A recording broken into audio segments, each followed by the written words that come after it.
The Dave Hooker Show, represented by Banks & Jones, Tennessee's trial attorney. Play to win, banksjones.com. The Dave Hooker Show. A presentation of Off the Hook Sports. Objective insight, expertise, top guests. Available on YouTube, Apple, Spotify, and the Off the Hook Sports app. Download now for free. Also available on offthehooksports.com. I compute and obey. Now to Dave Hooker. Ready. There was a day that there wasn't a lot to talk about in December other than a lot of times a meaningless bowl game. Those days are gone. A monster show lined up today. Josh Ward will join us. We always love visiting with Josh Ward of the Sports Animal in Knoxville. We'll talk a little bit of basketball as well. I don't want to give it away, but let's just say his name rhymes with Don Ray, and he played basketball for Tennessee. Does that give it away? Is that too much, or should I lighten my hint? I guess it's too late, though. I would like to go with just hear those bells ringling. Ching, ching, shingling, too. There you go. Almost as if there's a rhymes with play ride. There we go. Hit like and subscribe. Yes, Ron Slay will join us on Thursdays throughout basketball season. Hit like and subscribe if you dig that, because I will tell you that if anything is ever going to break YouTube, it is going to be Ron Slay. There's no question about it. He is that good. He has that much energy. We're going to break down the Vols on Thursdays with Ron Slay, and that's brought to you by Dynasty Spas right there in Athens. Go to dynastyspas.com. They've got all the pools and chemicals that you need. And they also have some hot tubs, discounts for military and first responders. The Dynasty Spas, you got to check them out in Athens. And you can go down there and look at their showroom, and they'll deliver. How cool is that? So we had all this show planned out yesterday, and we're ready to go. And then what happened? The SEC decides to release its schedule. So a lot to get to, including today's tough question. But let's begin with a quick look at, if you don't mind, I'm going to begin with today's tough question because I want to get your thoughts on the Vols schedule before we get to the SEC and break this thing down, because some teams got the bad end of the stick, the others got the good end, and I happen to think that Tennessee is one of them. It's today's tough question, brought to you by Andy Mason of AndyMasonRealEstate.com. Today's tough question. Take a side. Take a stand. The Dave Hooker Show, a presentation of offthehooksports.com. The Vols schedule, loathe it, love it, like it. Where are you, Caleb Calhoun, before we break it down? Oh, my gosh. Tennessee schedule specifically? Love it. If you are a Tennessee fan, you should love it. I mean, look, I'm just going to say it. Tennessee is in – it's ridiculous that the SEC doesn't have two divisions and they're doing an 8-game schedule next year, because I'm just going to say this straight up. Tennessee should have to finish 2 games ahead of some other SEC schools if it's determining who's going to go play for the SEC title, because their record, I'm sorry, if Tennessee finishes 8-0 in the SEC and another team finishes 6-2, I might have that 6-2 team go play for the SEC title if it was me, because it's that easy. Chattanooga at Tennessee, and that'll be August 31st to open. We knew that date, but September the 1st will unofficially be Nico Day in Tennessee, because everybody's going to celebrate the fact that he throws for over 400 yards, completes about 75% of his passes, and accounts for 5 touchdowns. You heard it here first. And then you go Tennessee versus NC State. That's in Charlotte. Then you go Kent State at Tennessee. Tennessee should be able to handle that one as well. Then Tennessee does go to Oklahoma, which will be a challenge. Then you have an off week. Tennessee at Arkansas, which is in the midst of an offensive rebuilding effort. Then you got Florida at Tennessee. That'll be October the 12th. Alabama at Tennessee. I know that that's still the third Saturday in October, and I'm very glad that they kept that tradition up, especially that Tennessee and Alabama are still playing it. And I hope no matter what happens in the future of college football, that's a permanent opponent.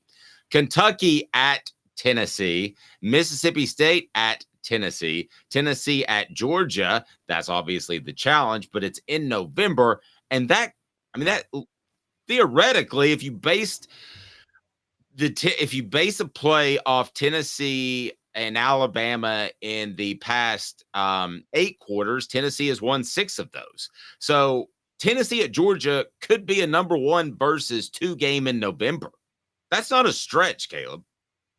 No, it's not. It's not. It's there's a very strong possibility of that. I mean, it was basically that 2 years ago. It was 1 versus 3, right? Tennessee and Georgia in Sanford Stadium. I think that the one thing I hate is that the years never lined up, because as I told you before the playoff expanded to 12 teams, I always wanted at least one for once meaningful November game at home for Tennessee. I always wanted to see that.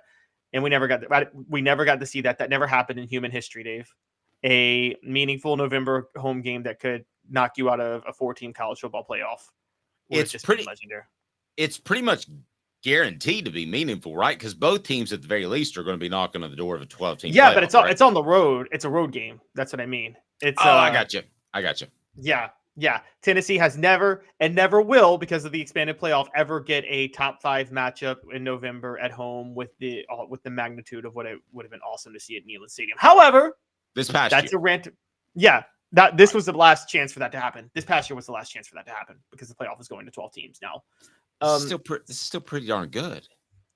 But however, if you're a Tennessee fan, you should absolutely love this schedule. This schedule is laughably easy. I mean, you have to let me finish. I got a UTEP and a Vanderbilt to get to. UTEP at Tennessee, and then Tennessee at Vanderbilt. Schedule brought to you by Andy Mason, AndyMasonRealEstate.com. Over 40 years of experience right there in Knoxville, and he can take care of you. Best service, best biz best service and best prices when it comes to real estate right there in the Knoxville area. AndyMasonRealEstate.com. Yeah, I don't know if I looked at it, and honestly, I thought that when I first saw it last night, I thought I'd seen a fan's hope of what the schedule might be. I don't see how it could possibly line up any better. Let's nitpick for a second.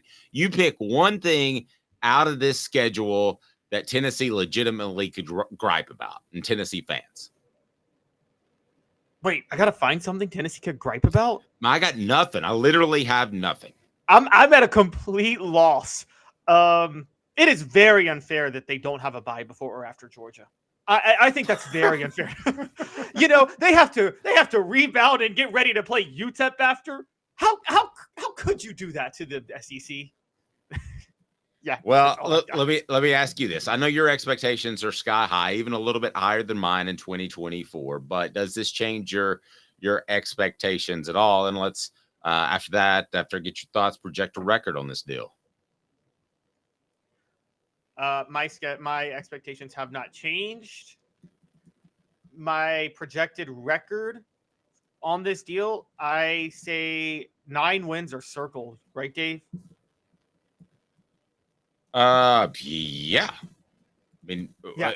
So who are your 3 in question? It would obviously be Alabama and Georgia, Florida. Okay, so, yeah, no, not Florida. Florida's a circled win. I don't care what's happened in the past. If they lose to Florida next year, there's a real problem. No, the only non-circled wins are at Oklahoma, which I think is a toss-up, and I still think Tennessee's going to win that game. Honestly, I think after the Oklahoma game is when the nation starts talking about Nico Iamaleava for the Heisman. I've been making that prediction from the start, and I'm sticking with it. It'll be the Oklahoma game. All eyes will be on him, and he's going to dominate that day. The Alabama, obviously a toss-up game. I think Georgia right now, you lean likely loss, right, because it's at Georgia. But you don't know. I mean, Georgia's been dealing with so much attrition the last few years because of so many players, so many players leaving early for the NFL. But yeah, I think 9 wins, and then I think one to be worried about, and I just wanted to mention is NC State and Charlotte, just because they got Grayson McCall transferring to them, the quarterback from Coastal Carolina. But I don't, even with that, I think they should beat NC State and Charlotte. I don't care that they have an elite quarterback. Yeah, and that's one of those neutral site games. We'll see if they're a part of moving forward, but I do think it helps Tennessee recruit in that area. McCall's very good, but other than Caleb Williams that went with his coach, who have we seen that's made the transfer at the quarterback position that's really blown us away? I mean, Michael Penix, Bo Nix. Okay, a few then. Joe Burrow, maybe a few then. Okay, but I don't think McCall's of that ilk. Do you? Now, if going into it, I would have said he is of Nix's ilk, but those other names you mentioned, I don't think he's of that ilk. Yeah, I don't think so either. Again, but it's definitely worth him giving a shot. Sam Hartman in Notre Dame too, who left NC State went to Notre Dame. I thought he was pretty good. So I think this will be it'll be a fun test for Tennessee. I will say it's going to be a much better test than Virginia was this year, or honestly, even than Pittsburgh was last year. And I know they beat Pittsburgh in overtime, but you go back and look at the 2022 season, Tennessee was significantly better than Pittsburgh. I just don't think they had mentally arrived during that Pittsburgh game. Is that fair to say, Dave, that they just had mentally gotten there? Yeah, I think that's very, very well said. Now, portions of the program brought to you by our friends at Brainerd Golf Course and Brown Acres Golf Course. If you're in the Chattanooga area, you can click right below and book your tee time now. And boy, I got hammered yesterday, and not like back in my wet days when that would have been, hey, let's do a happy hour somewhere. I got hammered on Twitter, absolutely hammered, because I said that the $2 million a year, which is $8 million, essentially has every Tennessee Vol thinking about money. And I'll still stand by that. But people said I'm absolutely crazy. They said compare Tennessee's transfer portal woes to the rest of the SEC. So I did that in a column that will be up in a little bit on offthehooksports.com. But I want to go through some of that, Caleb, and let's tell you where Tennessee stands right now. It's tough to say because they haven't taken anybody in. So in order to get ranked, you have to take somebody in. So On 3 ranks, they rank 70 schools, and Tennessee's not on there because they haven't taken anybody in yet. That is a matter of time. Tennessee has 12 players in the transfer portal. So let's talk some transfer portal and where Tennessee compares.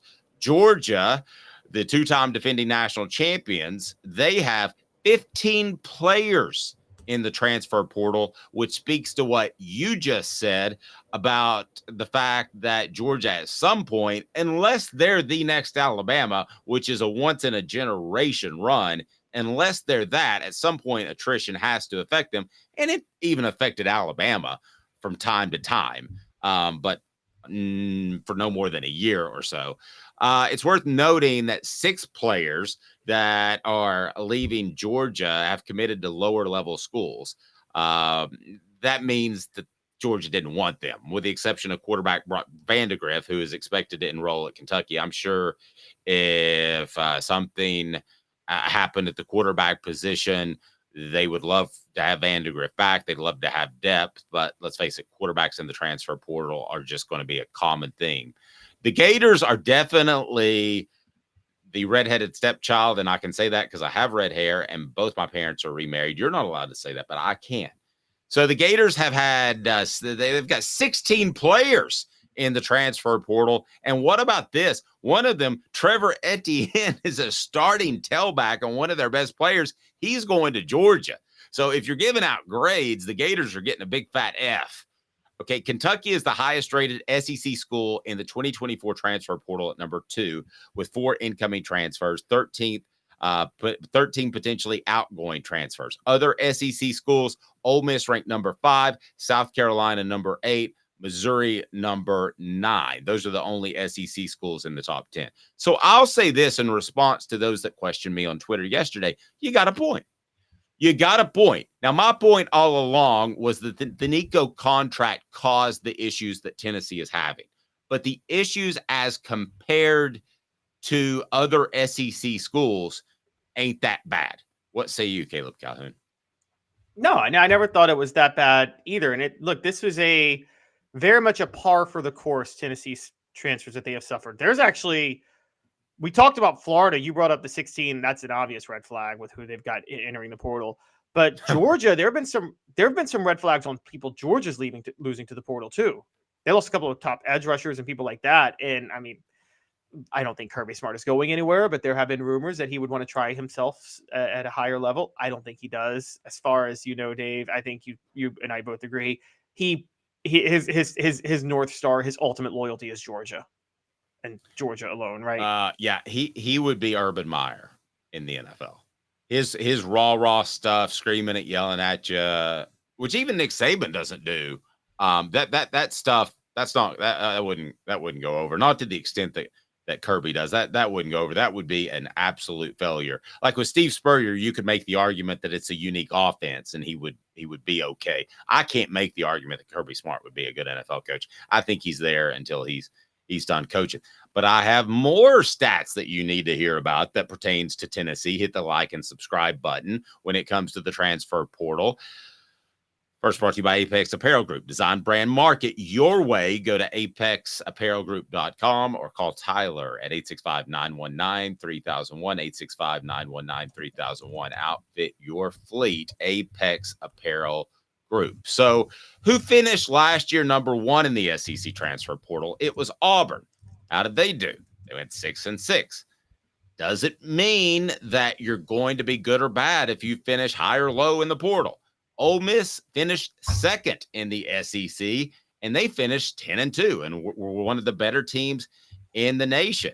Alabama and Georgia. Alabama finished 13th in the nation. Georgia finished 12th. So in going through these numbers shortly after our 3:45 a.m. meeting this morning, I came to the realization that football hasn't changed as much as we think. A transfer portal can be a little salt on your filet mignon, but ultimately your filet mignon needs to come from the high school ranks.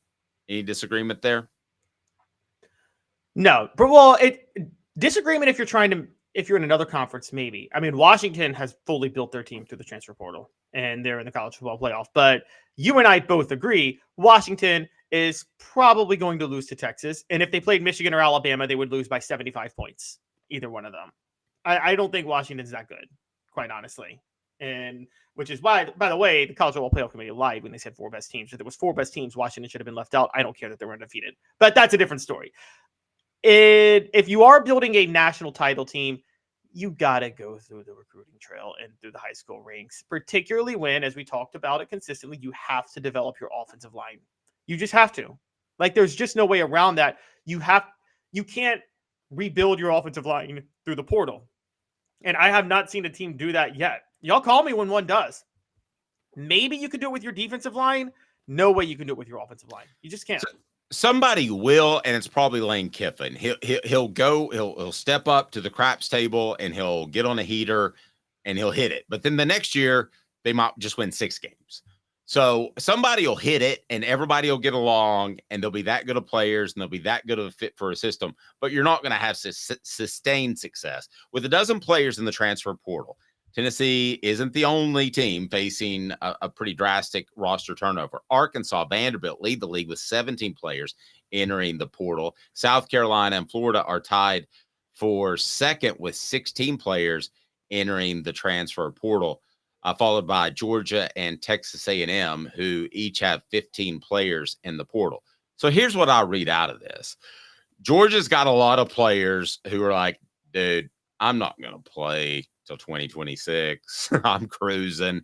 As for the rest of those teams, Texas A&M, South Carolina, Arkansas, Vanderbilt, with mega number of prospects in the transfer portal, I think they're all in trouble. Now, long term, I think A&M will be in better shape than it was with Jimbo Fisher. But as for 2024, you got that many people leaving. That's just too much turnover. And I want to underscore this, too, that perhaps I didn't convey yesterday. I think that a lot of Tennessee's guys are shove-offs.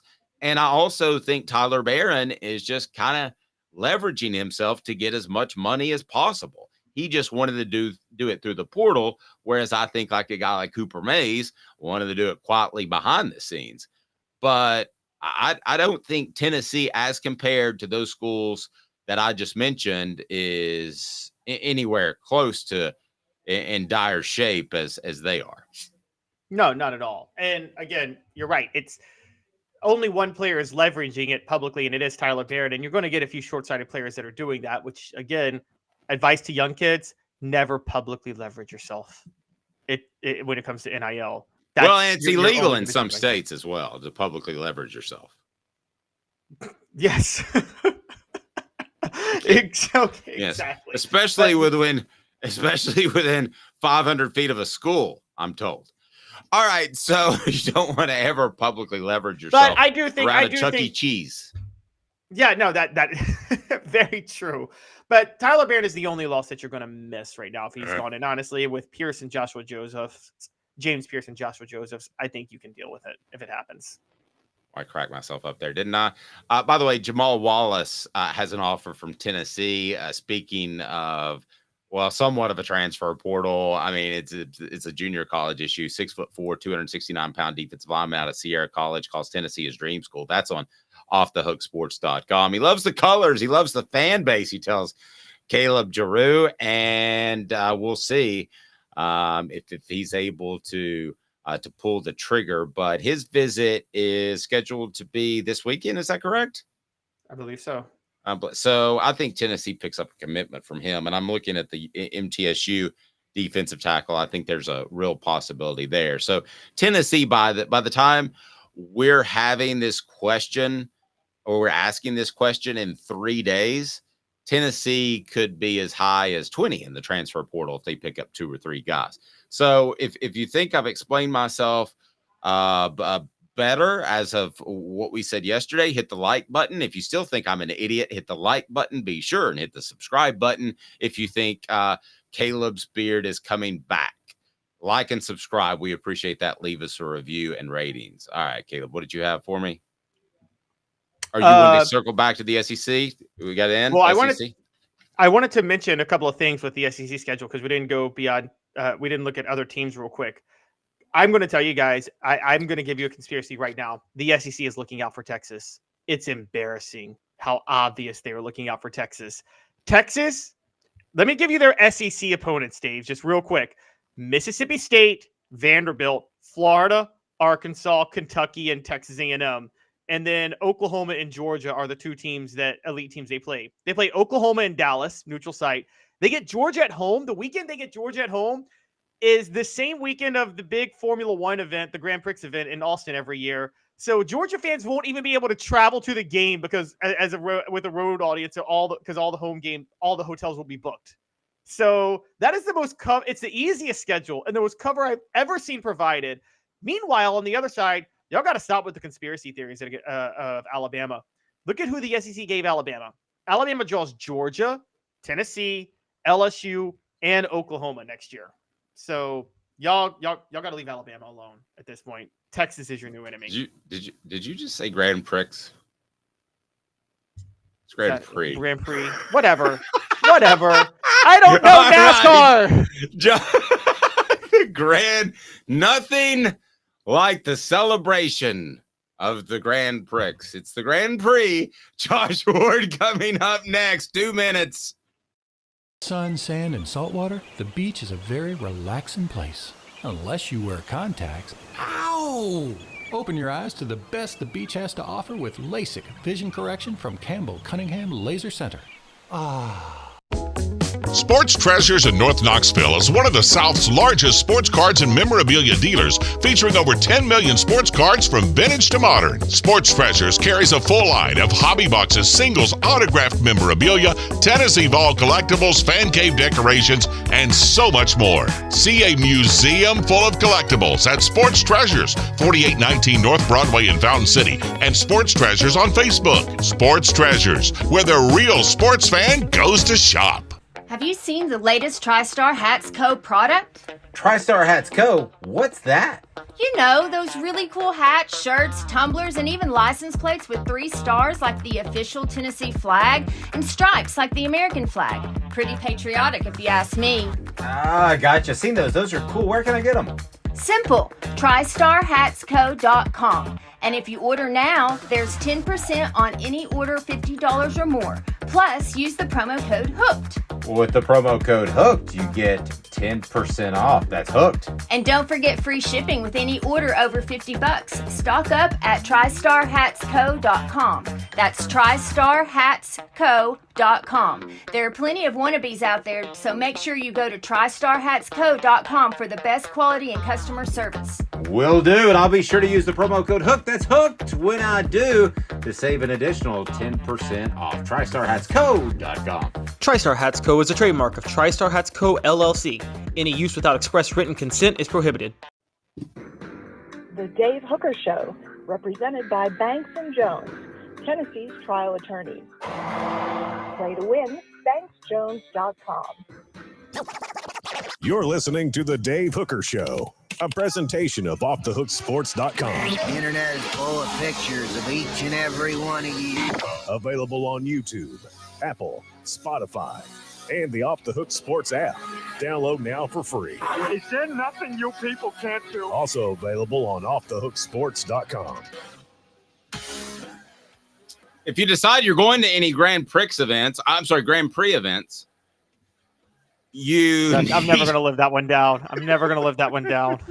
Hate myself for that.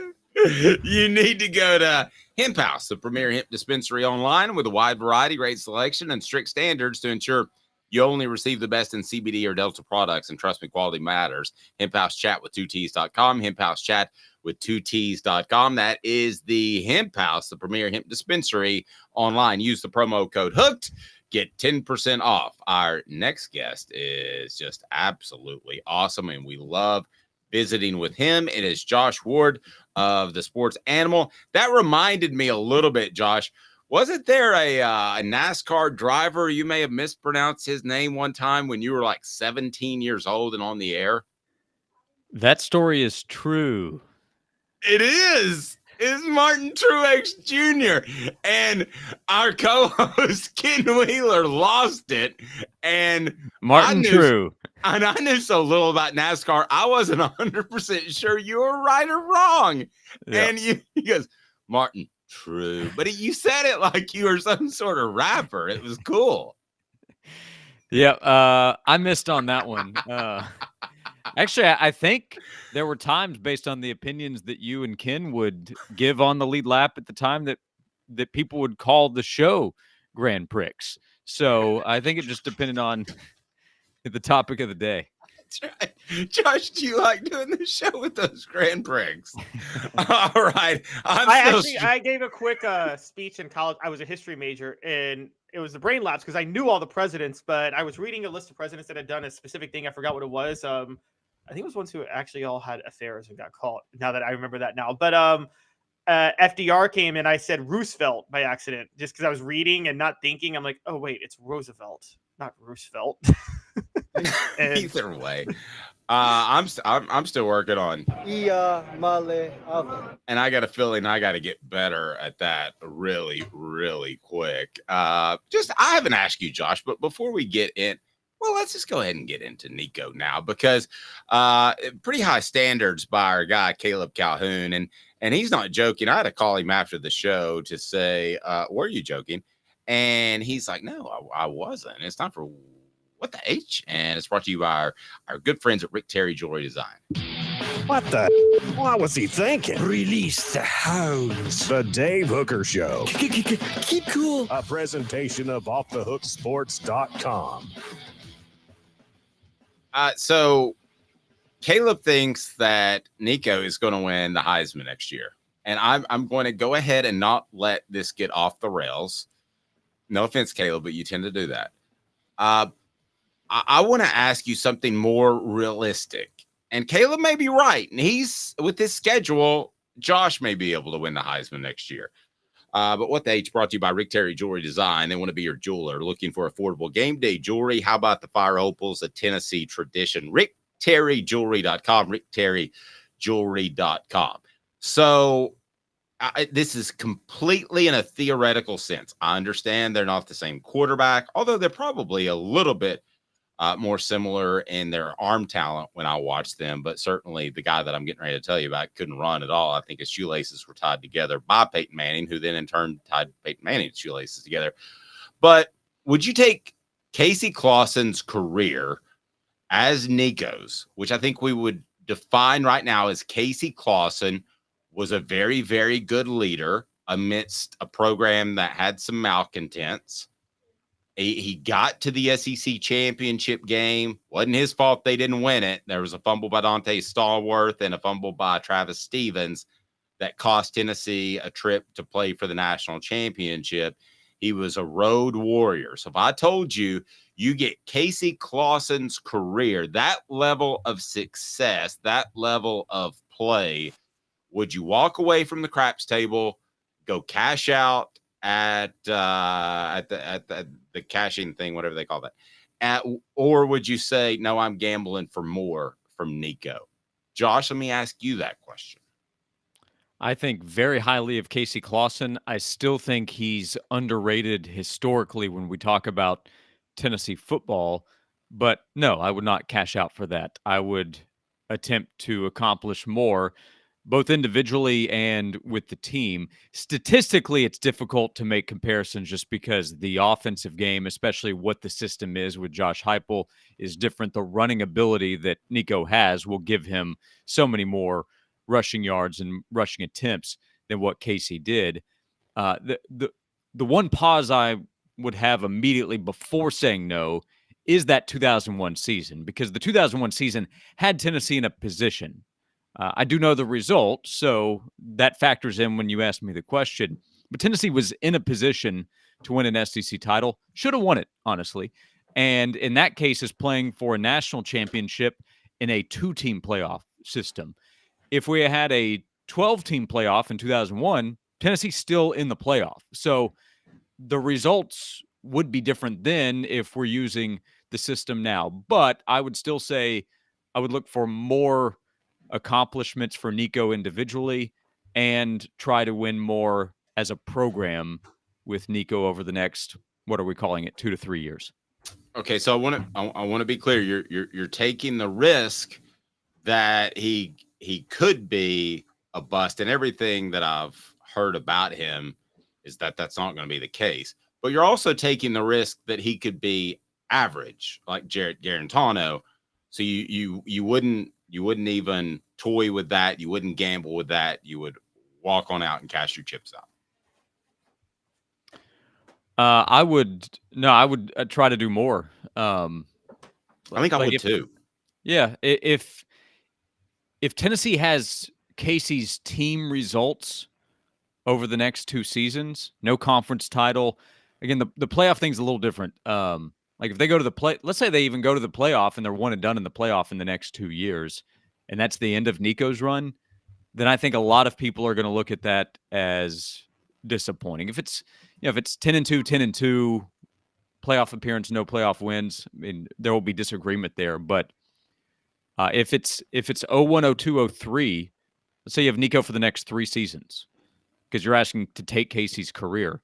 If it's 0-1, 0-2, 0-3, and Tennessee has some nice regular season wins, but it doesn't have any championships, there's nothing substantial that Nico accomplishes where he's remembered outside the fan base for big-time accomplishments, then I think a lot of people will look at that as disappointing, considering the wild amount of hype that exists as he takes over as the starter. Yeah, and it's funny, Josh, because you brought up 2001. if Tennessee with Nico was going to do what it did with Casey in 2001, wouldn't Nico have to be significantly better than Casey in that alone? Because whatever, I like Casey too. I'm a fan of Casey, and I think he's underrated. But that 2001 team had the greatest interior defensive line in the history of college football, and it had a Hall of Fame tight end. It had 2 starters at receiver in the NFL. I mean, that team was, outside of the 97 or 98 team, maybe the most loaded team in Tennessee football history, talent-wise. And next year's team is not that. Yeah, I mean, that's part of the reason that I would not be able to get on board with Nico winning the Heisman next year, is because I don't know who's helping him do that. So, yeah, you're right in terms of the team result. If Tennessee is going to do what the 01 team did or more, then Nico has to be special, and a lot of players on both sides of the ball have to be much improved in 2024. And maybe that happens, but that 01 team had legit NFL players. Not, maybe they'll get drafted guys. They had, let's go get those guys in the first round kind of talent. Absolutely. Go ahead, Caleb. Yeah, I agree. And so, do you think so? But couldn't one advantage Tennessee has this time compared to the last time? Yes, this team is significantly worse. Not just Nico being better than Casey, but I'm not trying to throw Philip Fulmer or Randy Sanders under the bus. They ran a different system altogether. But Nico combined with Josh Heupel, can that outweigh some of the drawbacks? Because that happened 2 years ago. Hendon Hooker combined with Josh Heupel. The 2022 Tennessee team wasn't anywhere near the 2001 team in talent level, but they finished with the same record. And it was because the combination of Hooker and Heupel just outweighed the combination of, Casey Clausen and Randy Sanders in 2001. Yeah, I think it starts there. Heupel and Hooker were a terrific combination with what the system is, with some other players too. Jalen Hyatt's a Biletnikoff Award winner who is now showing that he belongs in the NFL too. Darnell Wright was a top 10 pick playing at right tackle. So it was more than them. But you're right. Heupel and Hooker are the biggest reason, that combination of why Tennessee was able to go win 10 games in the regular season and pull off a historic win against Alabama, 52-49. It took that, though. It took that kind of performance and a Jahmyr Gibbs drop.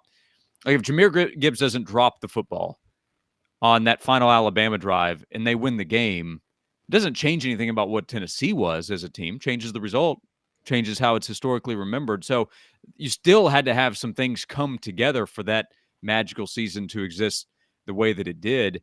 And right now, I don't see that roster help for Nico. And the roster is a work in progress. We still have to see how the transfer portal works out. What if Mike Matthews comes in and he is ready to go to make a big impact as a freshman?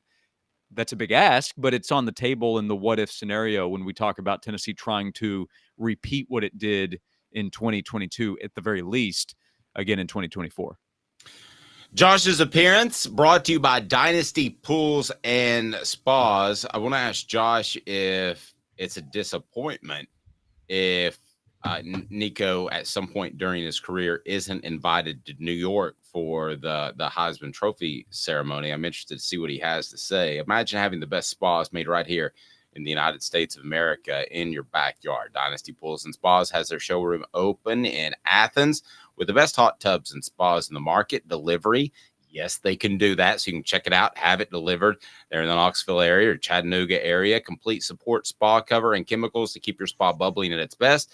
That's Dynasty Pools and Spas. Amazing discounts for first responders, military, and even some blemish models that can save you a ton, and no one will ever notice. Dynasty Pools and Spas. Go to dynastyspas.com or stop by their showroom in Athens, Dynasty Pools and Spas. So if you had a mortgage payment, does Nico end up at some point during his career? I'm going to lessen a little bit what Caleb said. Does he at least end up at the Heisman ceremony? Is he sitting there in the chair waiting for that ugly trophy to be unveiled? You don't like the trophy? I think it's an ugly trophy. I think it needs a little, I don't know. I just thought it's an ugly trophy. You think it's a good looking trophy? Man, that's the Grand Prix of takes, I feel like. It's historic. The Grand Prix something, Martin True. So you're asking me, does he end up in New York, at least as a Heisman finalist? At some point in his career, yes. I'll say yes. I'll say in 2025 he blossoms into a Heisman candidate. Winner. I mean, we're talking about Tennessee's first ever winner. It's just difficult to get that done. So I wouldn't say that, but a trip to New York, I'll gamble on yes. I think that Nico's talent is for real, and I think his opportunity in this offense it's as high for his potential as any quarterback we could talk about over the next couple of years. No, I would agree with that. Go ahead, Sorry. Caleb. Yeah, Josh, I don't think you've been on here when I said this, but I've said it to a lot of other people. There are certain times in history where like you have a coach with a system and a quarterback that was like designed to run that system, and they're a perfect match made in heaven. Tell me if you think I'm crazy for saying this. I bring up like Tommy Frazier landing with Tom Osborne. That was perfect. I bring up Tim Tebow landing with Urban Meyer. Tebow was created in a lab to run Urban Meyer's spread offense.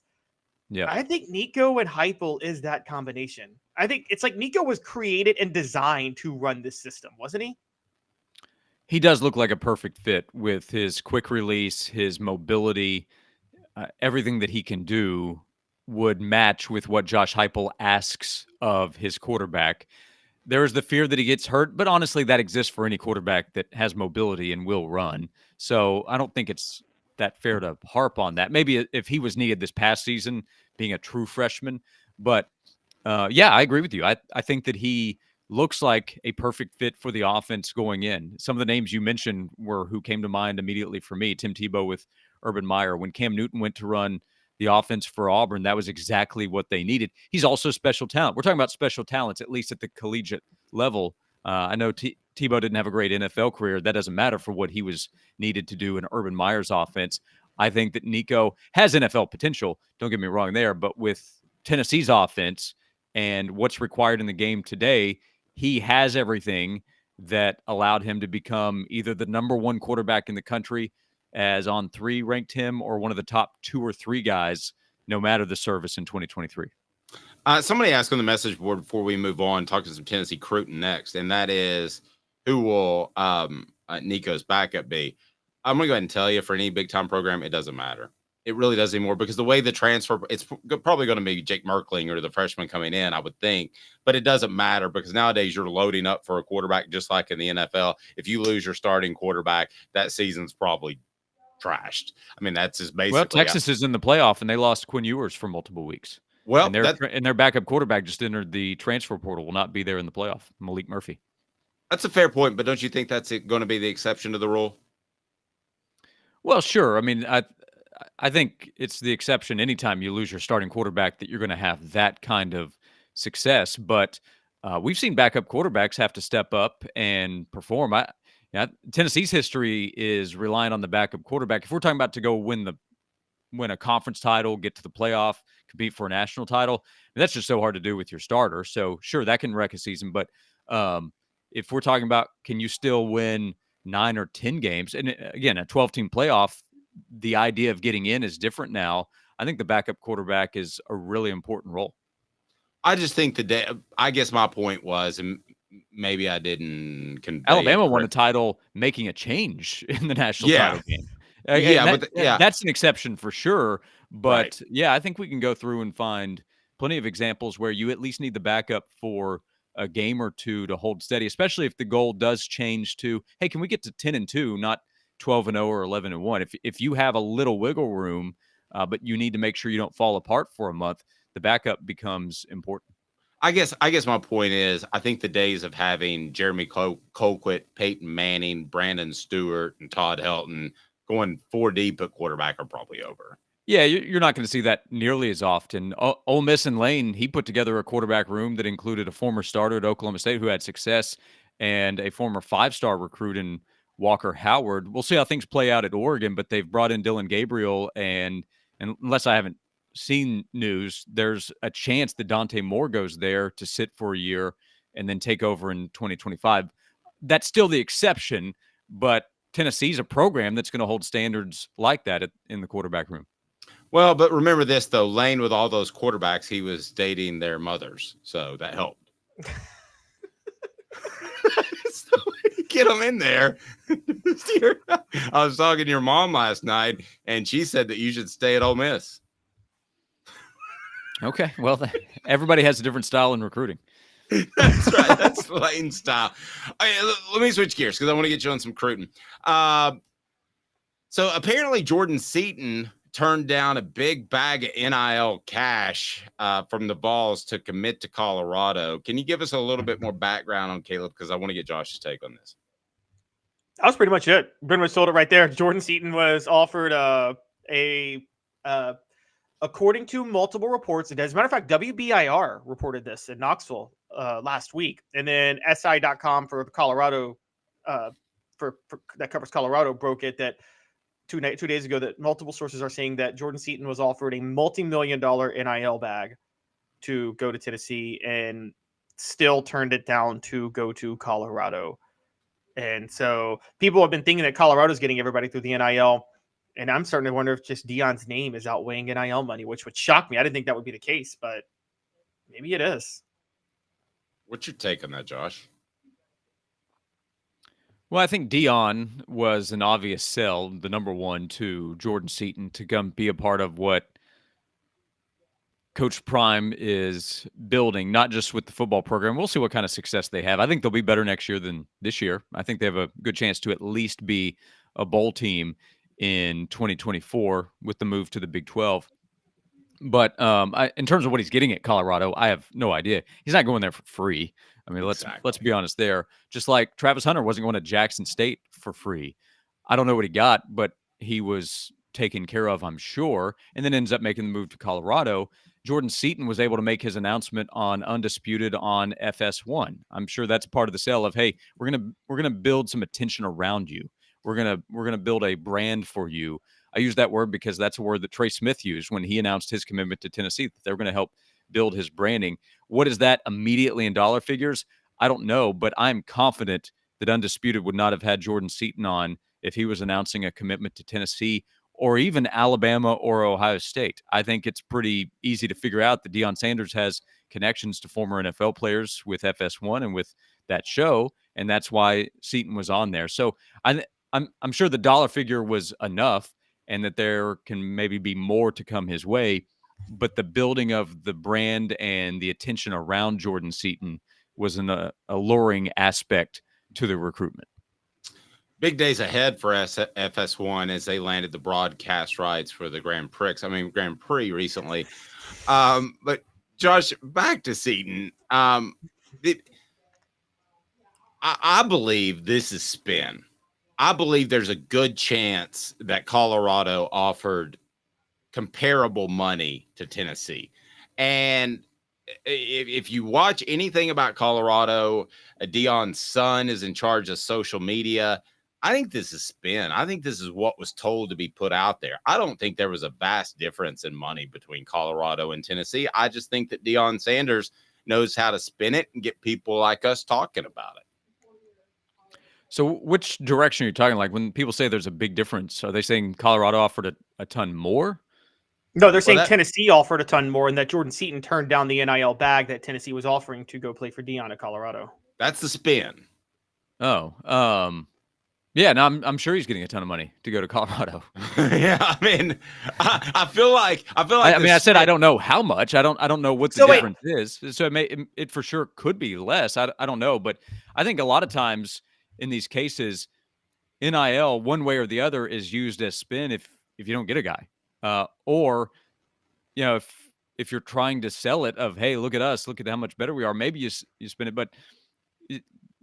Before the days of NIL, before this became allowed for players to profit off their name, image, and likeness, players are getting paid to go to college. Okay, it wasn't being talked about publicly. I still think it's weird that dollar figures get attached to these deals, but we know that they can make money, so it's going to happen. It's inevitable. But players are getting money before, and I think a lot of times they would kind of have a price tag of, okay, I need this amount. I need at least this amount.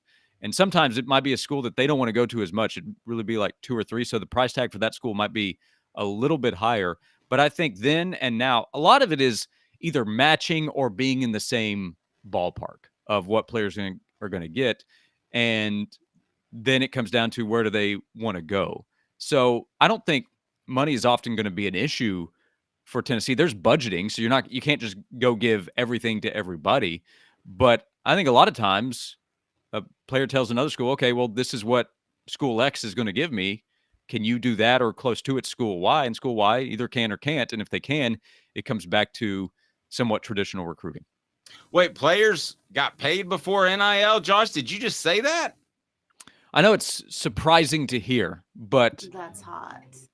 I do think it might have happened at one or two or every major school before 2021. Did it ever happen at Tennessee, Peyton Manning? They're like, that is total bullshit. What was it? A grand A&M? It's a grand discussion today. Was it a grand A&M for Eric Dickerson? And then he's on the 30 for 30. I don't know. Oh yeah, which is where perfect. he took the car. That was the boldest move ever. A&M offers him the car. He takes the car, and then he's like, "I'm going to commit to SMU, and A&M can't take this car back from me. What are they going to do? They already bought it for me." And that was beautiful. I always wanted the Grand Prix or Grand something else. But Josh, guys, we're still looking at it. Just to say, we're looking at this a bit backwards. What I'm saying is, it sounds like Tennessee offered a significantly more amount of NIL money, and Seaton still turned Tennessee down for Colorado. So I'm saying, I don't it's believe humiliating that for Tennessee. But I don't believe that. I don't believe the numbers were that different. I think this is spin.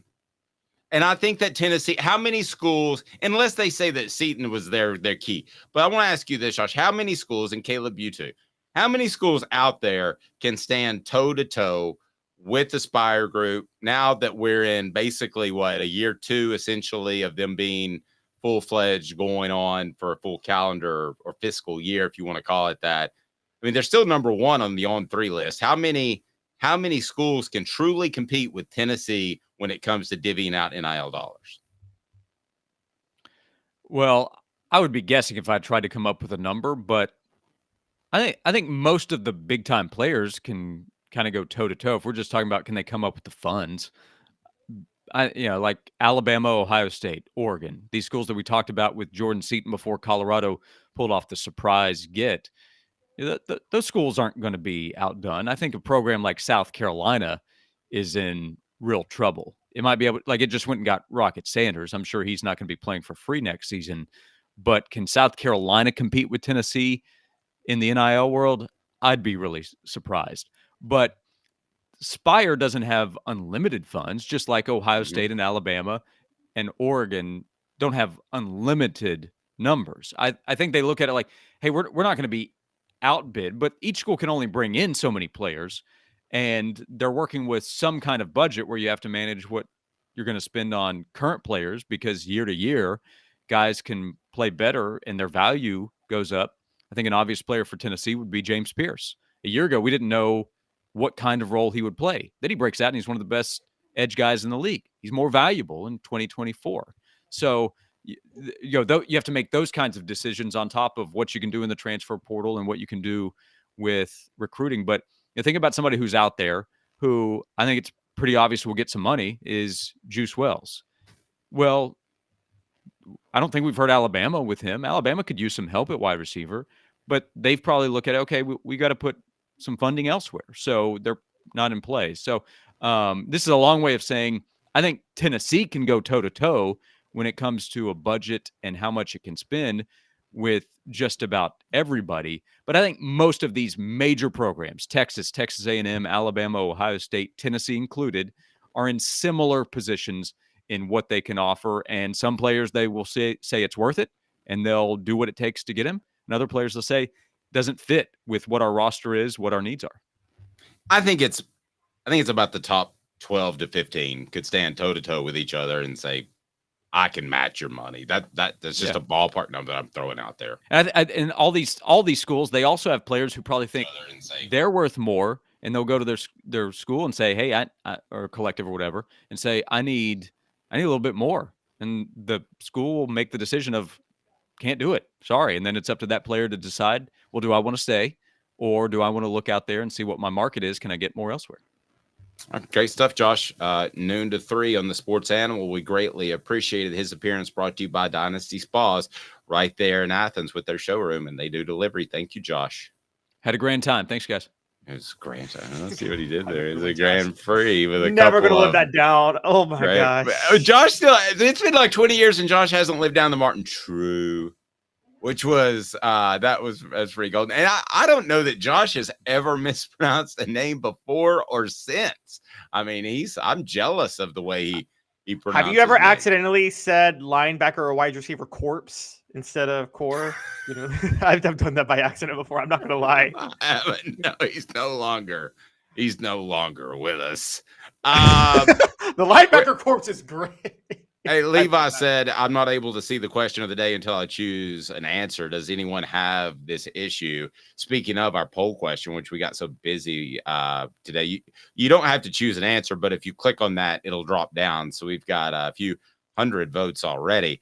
And how do you feel about Tennessee's schedule? This was really surprising to me, Caleb. 1, hate it. SEC against the Vols gets 15%. 2, delusionally thinks that. Okay, hold on. 2, this is the surprising one. It works, 70%. And then only 15% say love it, championship. If I had to pick between those three, it's love it, championship. I mean, I am too, but I'm the one picking them to win the championship next year. So, you know, I am the one who thinks that Nico Iamaleava is going to win the Heisman. Come on, guys. It works. You should be celebrating. I think I think at this point, Tennessee fans have given up ever picking their team to win a championship. I think there was just too many disappointments over the years for them to think they could ever say championship. I just think they've been burned too many times. And I think that's where this comes from. Again, this is the first time I'm picking them to win the championship. The first time I've picked them since 2007. I actually picked them to win the SEC that year, Dave. They won the East, but they didn't win the title.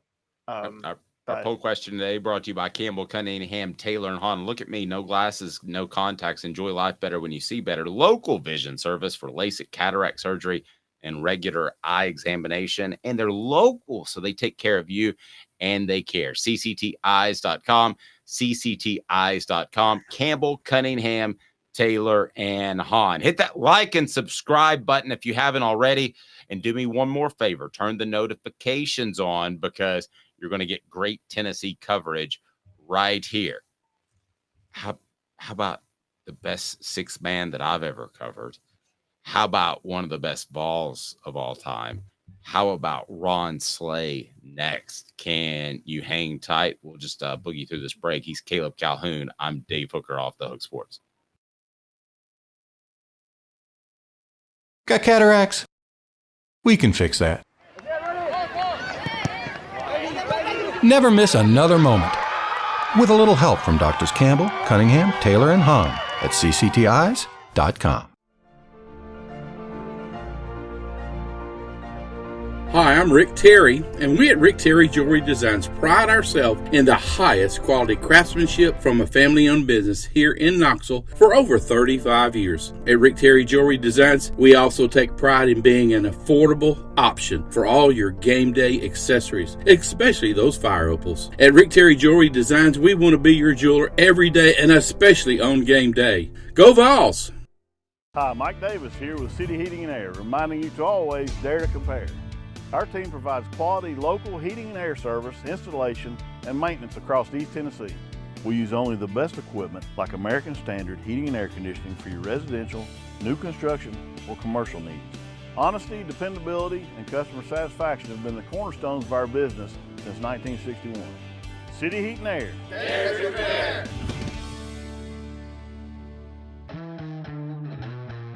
We believe every day is a good day to be thirsty. With free samples on draft and lots of flavors to choose from, Tennessee Cider Company prepares a hard cider that's easy to enjoy. Some say it's the signature cider of the South. Others say it's the cure to your craving. They all say you'll savor every sip. The area of Gatlinburg has so much to offer, and so does Tennessee Cider Company. Add us to your list for shopping and fun experiences. You'll be glad you made the trip. Find our cidery in the Mountain Mall on the Gatlinburg Parkway. Sip smart. Sip the good stuff. Sip Tennessee Cider Company. Thirsty yet? Doors open at 10 a.m. Buddy, this is Jacob Warren asking you to like, subscribe, and share. Dave needs this. The Dave Hooker Show, represented by Banks & Jones, Tennessee's trial attorney. Play to win, banksjones.com. Objective coverage. Hey, that's new. If we get caught, we're going to jail. The Dave Hooker Show, a presentation of Off the Hook Sports. YouTube, Apple, Spotify, and the free Off the Hook Sports app. I'm going to need to see some identification. Back to Dave Hooker. I'm just going to go ahead and bring him in right now because he is the man. It is Ron Slay, VFL, Tennessee's best basketball player in the history of man. Step aside, Ernie and Bernie. Step aside, Alan. Just step aside, Grant, because it's Ron Slay on the program. Ron, how are you, sir? Hey, man, what you trying to do, Dave? This somehow gets tweeted into Slay says he's best ball ever, and Ernie can stick it. Immediately. I'll tell you this though, Draymond Green would never have tried those shenanigans with Ryan, would he? No, he would never have tried that. Is no way possible. It's not enough people in the arena to break up what's gonna happen. If that was the case, there's no way I'm gonna lay on the floor and take that. That ain't gonna work. That ain't gonna work at all. It's got to be frustrating for Draymond now that he's not the player that he once was. I think that that's part of the factor as well. The program represented by Banks & Jones, Tennessee's trial attorneys. Play to win, Banks Jones, Tennessee's trial attorney. They will go to trial for you. But Ron's appearance is brought to you by our friends at Dynasty Spas. And I want to kick a little 4 downs here in a second, which maybe we need to rename that since it's a basketball segment with Ron, but we'll work on that. First of all, let me get you in general, because I saw a tweet that you sent out. When this team all comes together, it's going to be really special. Yep. But what I wanted to ask you is not how special they can be. That would be the easy way out. But describe the team building process in basketball. Playing non-conference opponents that are sometimes challenging, sometimes not. But building those bonds and that chemistry during December to make that conference run and then hopefully an NCAA postseason run. I mean, how important is this time that maybe we don't see just when they're in games? It's huge. It's I think especially getting away from home. Like you always want to play at home and give your crowd a little taste of what they're going to get, especially going into conference play. But to build the cohesiveness and get everybody on the same page when you're walking through the season, especially non-conference, going on the road. It's small things and it seems minute, but it means so much because of the details of getting in, who's going to be your roommate on the road. Are you comfortable with that? And then leading up to, hey, man, who's waking everybody up? Like, it's small things like who's going to be the first one down to pregame, who's getting their ankles taped first. Like, it all flows, man. And one thing about athletes, they love to be in routines. So once you start going along on that journey and then you start incorporating who you're playing, like the Kansases, the Purdue's being ranked 1 and 2, going to Chapel Hill and after playing in Maui, I think all of that plays a part in it. And what can't be overlooked is taking that trip to Italy as well.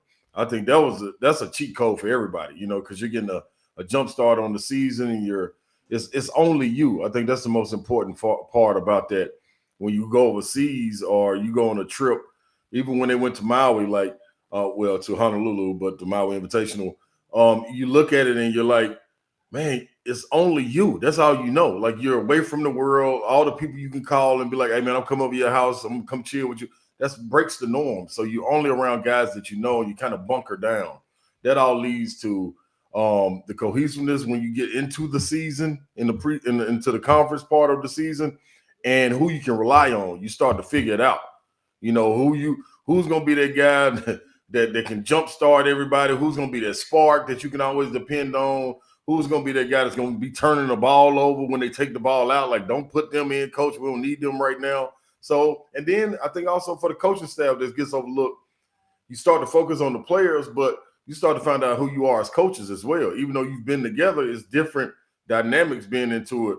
When you bringing guys in like Dalton Connect and you working a guy back in like ZZ, you bring a Freddie DeLeon who probably handled all of the point guard duties, him and Meshack leading up to the season. Now you incorporate Zakai. Like, what does that do to them mentally? Like, it's so much that's going on, and you can never find out who you are until you face a little bit of adversity. And I think that's what Tennessee, that's the feather in their cap that they have this year, playing these high-ranked teams at neutral sites on the road and having to go out there and battle and coming out, win or loss, you coming out better. You know what I mean? Outside of the first half of the North Carolina game, I think in each game, it was a different style, a different element they had to face, a different kind of character in Edie or whoever it may be. And you had to find different ways to win. And it was always somebody different. Even when Dalton Connect went down with the cramps early in Maui, who else are we going to rely on? May Santi start doing other different things. So it's a whole lot that goes into it, and nothing like being able to face true competition in the non-conference schedule. Ron, during this time, one of the things I think a lot of people don't see, and you probably know this, is and I think for Tennessee fans, it's even worse because Tennessee is a football school, so they don't know how to a lot of times approach college basketball in a different light. But what I mean by that is, how much is non-conference playing college basketball are coaches doing a lot of experimenting, which can lead to a few ugly performances because this is the time, right, to kind of experiment and just see what you can and can't do. You can't afford that in football when you only have 12 games and one loss can knock you out. But in basketball, you can do a lot of that in November and December, can't you? Yeah, you can, especially when you play high-ranked opponents. Because win or lose, it's not going to hurt your resume when it comes to March and the committee's looking at, oh, man, was this a loss against Presbyterian like Vanderbilt did? Like Mississippi State, did they lose against Southern? No, you lost against Kansas when you was experimenting. You lost against Purdue when you were tweaking the lineup. You lost against North Carolina where we ain't going to play our first team back-to-back all-SEC guard in the second half unless somebody gets in foul trouble. So you're finding different mixtures, and I think when you play a schedule like that, it's not taken to heart, you know what I mean, as far as it can hurt you because you're playing those guys. And I think the coaches love to see that.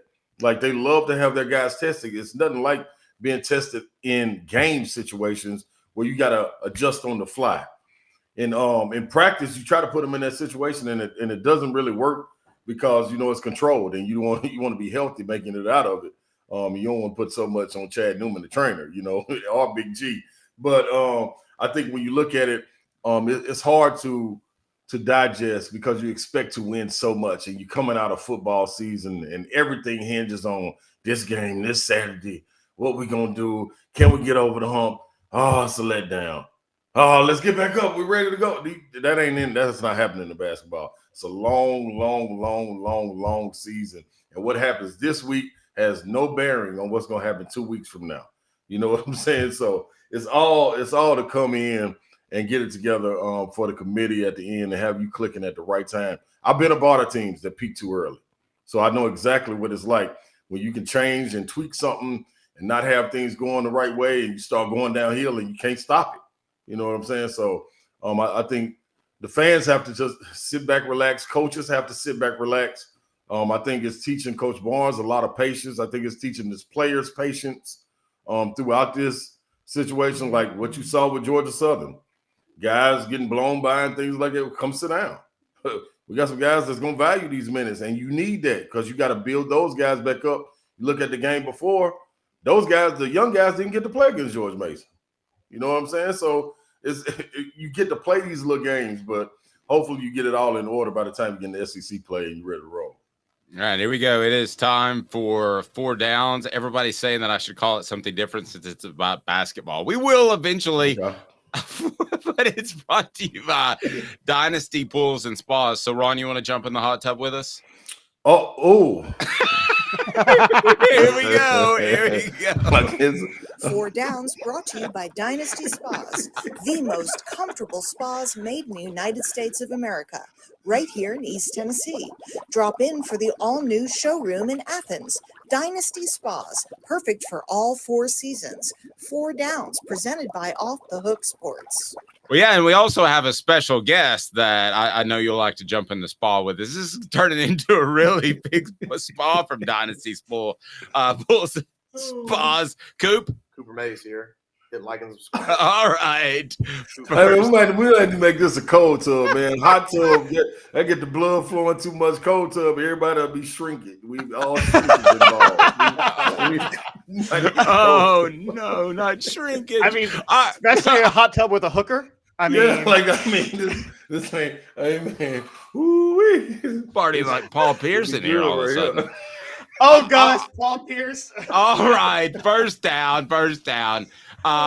Rick Barnes kind of went off on his bets a little after the win over Georgia Southern, which was a convincing win, and they're coming off a win against Illinois. I thought they played pretty well, but he came down on some guys like Vescovi and Ziegler. Is that coach speak? Is that just a motivational tool to make sure they don't get too high?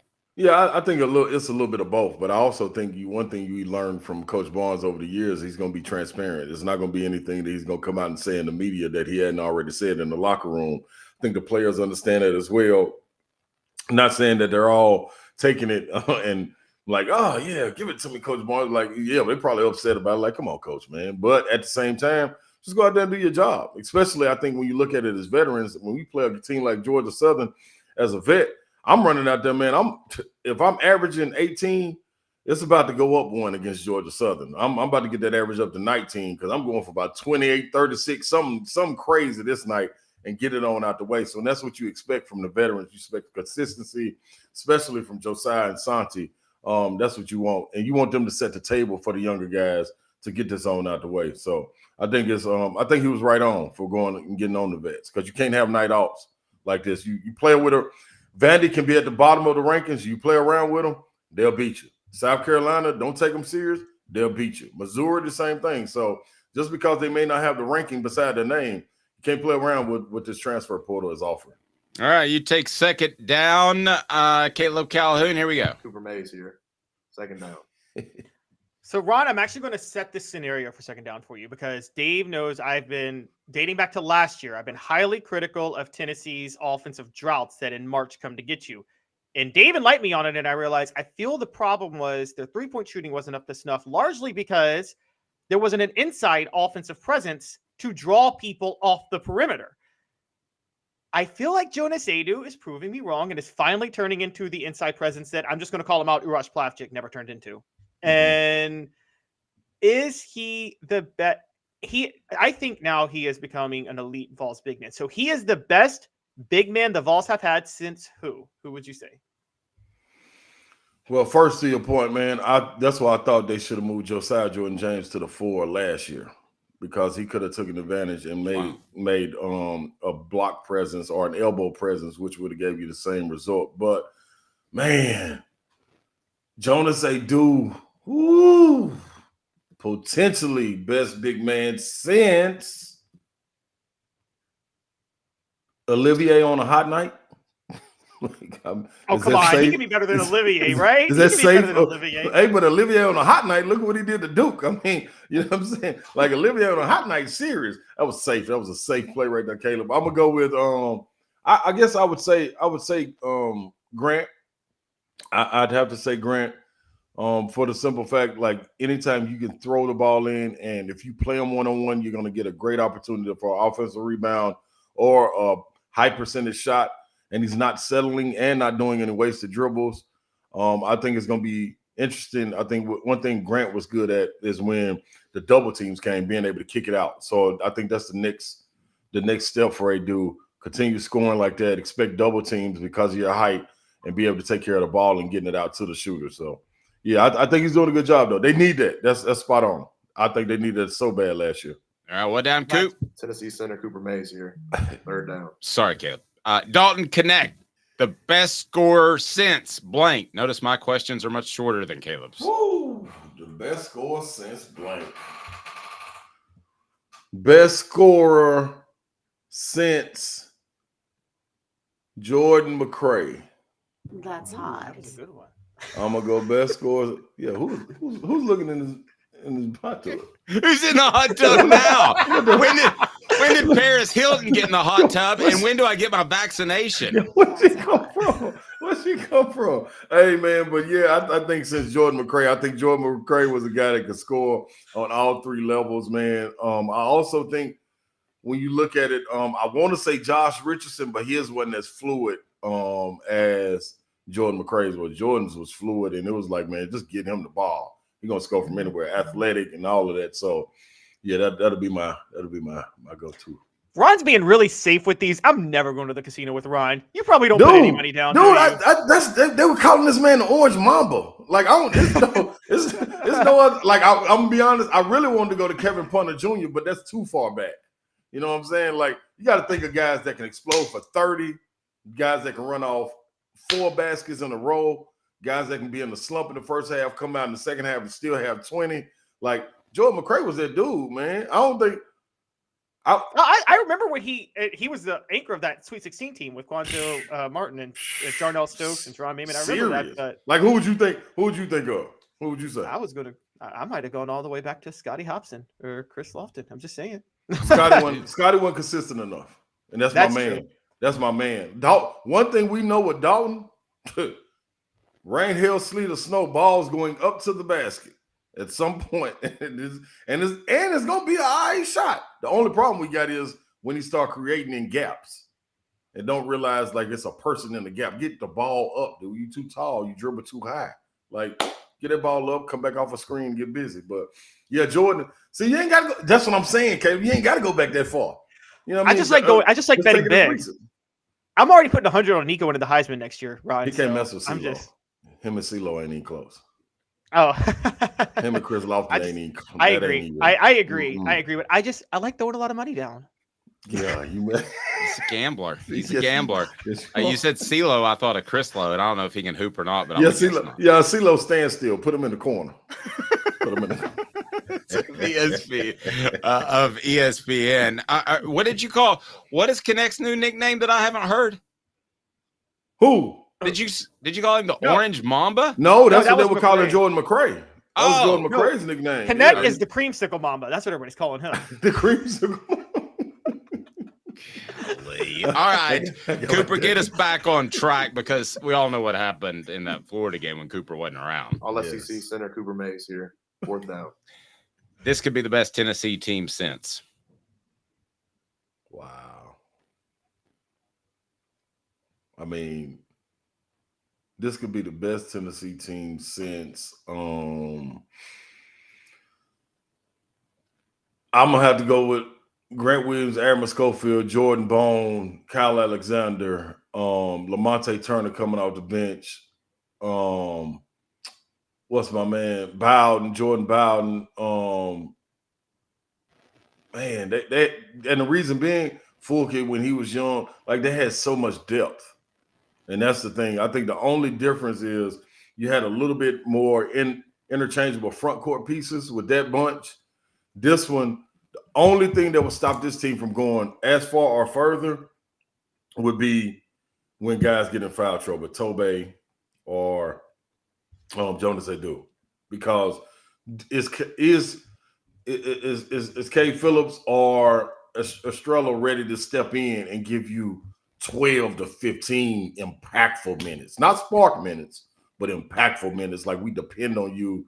Don't make any silly fouls. So I think this would be, and I forgot what year that was, but I don't think, man. And I'm just going back that far. If you had to take it a step further, I would think of the depth that they had the year after Chris Lofton left, when the situation happened with Tyler and all those guys, and that kind of team unraveled under Bruce Pearl with Ramar Smith, Juwan, all those guys. Like, that was going to be a special team, man. That was going to be a very, very special team. So I think that would be the next one. Ron, I wanted to ask you just kind of a personal question, because we talk about Grant Williams a lot. And personal question. In the hot tub? That gets weird. That's why I've been telling you to turn the cold water on, man. Start getting like this. Start dropping them bubble bombs. Who are you into? At least bring me a drink, dog. You ain't gonna oil me up or nothing. Just go right at it. All right, let's go then. So just on a personal level, I remember you coming out 2003 after your senior year. Do you ever sometimes look back and think, damn, my style of play was just too far ahead of the NBA at the time? Because it was like 5 or 6 years after you, Zach Randolph emerged into a superstar, Draymond Green is Draymond Green, and now Grant Williams is in the NBA. And I just look back, I'm like, Ron was doing this before anybody. The may not have the wingspan that your typical power forwards had at the time, but you could out-muscle people and you could stretch the floor a little bit. It's wild looking at it, man. It was so much put on height and kind of being a prototype for the spot that they wanted you to be in. It was, I think of it, like you said, man, I look at it, even when I was overseas, it was a little bit before, because I was able to play the center spot, the power forward spot, and the small forward spot. So I never had to come off the floor. And you never really got to see it until the coaches got around, and I'd be in practice. They'd be like, "Oh man, we didn't know you could do this. Let's try it right here." I'm like, "Man, I can do whatever you ask, you know what I'm saying? But what you paying me to do?" That's my whole thing. So yeah, if it would have happened a little bit sooner, you would think though that guys like Barkley would pave the way, and they see that. But it was still, the game was so compact. You know, you had the power forward and his man guarding him, center and his man guarding him, a 3-man setting a screen for the 2 to come out. So the paint was so packed. So they thought it was height that was needed to be able to last in those trees and things of that nature. And I don't know why nobody ever thought that, hey, let's put a guy out here that can shoot. And that guy got to clear the paint. Now you just got one person in the paint. But it is what it is, man. It's funny how much the NBA tries to separate itself from college basketball. It's kind of been going on as far as positionless basketball. When you look at the transition, how they run it, everybody's been playing for round one. If you look at just regular transition offense, how many people deviate from that? North Carolina's been doing it for years. Kansas has been doing it for years, having one big man. Now, you know, it's like, okay, now we just need the 5-man can shoot. So now the only thing's been added really is everybody can shoot. Yeah, it's funny. I remember Phil Jackson saying that there would be 5 Scottie Pippens running around on the perfect team one day. That was in the mid to early 90s, and I didn't think it would take almost 30 years for that to really, you know, as a matter of fact, here's what Peyton Manning has to say about that, just because I love this drop. They're like, that is total bullshit. Quick story. I do remember when Ron, your senior year, you went, what was it, 4 or 5 from 3 against Georgia when y'all played Georgia and beat Georgia? And I would never forget Jim Herrick. And I was in high school, and I'm like, this dude can't coach if he didn't know this. He was like, I didn't know he could do that from 3. That was an exact quote from Jim Herrick. Yep, I remember it. I remember it. And the whole thing leading up to it, I knew they were going to try to play zone because they didn't have anybody to guard me one-on-one. So I told Coach Conroy, I'll never forget it. Hey, man, I need to work on all trailer threes this week leading up to this game. And he was like, okay, let's do it. And I said, man, but the problem is you need to let me be able to shoot it from deep. I mean, from real deep. So he was like, okay, but it's only one way you're going to do that. So he made me watch like 30 minutes of Ray Allen and his footwork of how he shoot to make the long range shot. So he was like, anytime you go heel toe, you can shoot as deep as you want to. I was like, all right, cool. So we went and worked on it. And so when they came out in that zone, I was like, yes. I was so happy they played zone. I wanted to shoot from the second E anyway. I was like, so CJ swung and there wasn't no reversing anything. I was letting it go. I was like, yep, got something for y'all. So I couldn't wait for that, man. There was some fun times. Can I tell you one? I didn't mean to keep you this long. I want to tell you my one Jim Herrick story. You got time for that? Mm-hmm. So you guys were really, really good, needless to say. And Georgia was not as good. And so game's getting ready to start. And I know that he told one reporter, said, what do you think about going in this against this team? He goes, well, you always got a chance with a silver fox standing on the sideline with his arms crossed. Talking about Jerry Green. Everybody hey man, you know what the funny thing is? Coach Green gets so much flack, man, about his interaction with fans and alums and boosters and stuff. But, man, people had so much respect. I don't know if it was the North Carolina ties or Kansas ties or what. They had so much respect for Coach Green. And, man, honestly, I can't remember a lot of X's and O's, but one thing that's very he never, but in heated moments, he never got rattled. You know what I'm saying? Like he was never rattled. We would always come to the huddle, and even if he was trying to get heated and start screaming, we all look at him and be like, "Hey, coach, come on, that ain't you, coach. Be cool, man. Like your voice don't even go up that high to do that, man." So it was cool though, man. That's my guy. I got to text him probably about 2-3 months ago, man. Coach Green. Tell him I said hello. I would love to visit with Jerry Green. Hey, man, I don't know if he'll do. That's what I was trying to do. I was trying to get him on the boom boom room, man. Coach Green. Once you start talking about interviews, he's not going to respond. I got him on one time a few years after his retirement, and he cared so much about the interview that I could hear he was out of breath.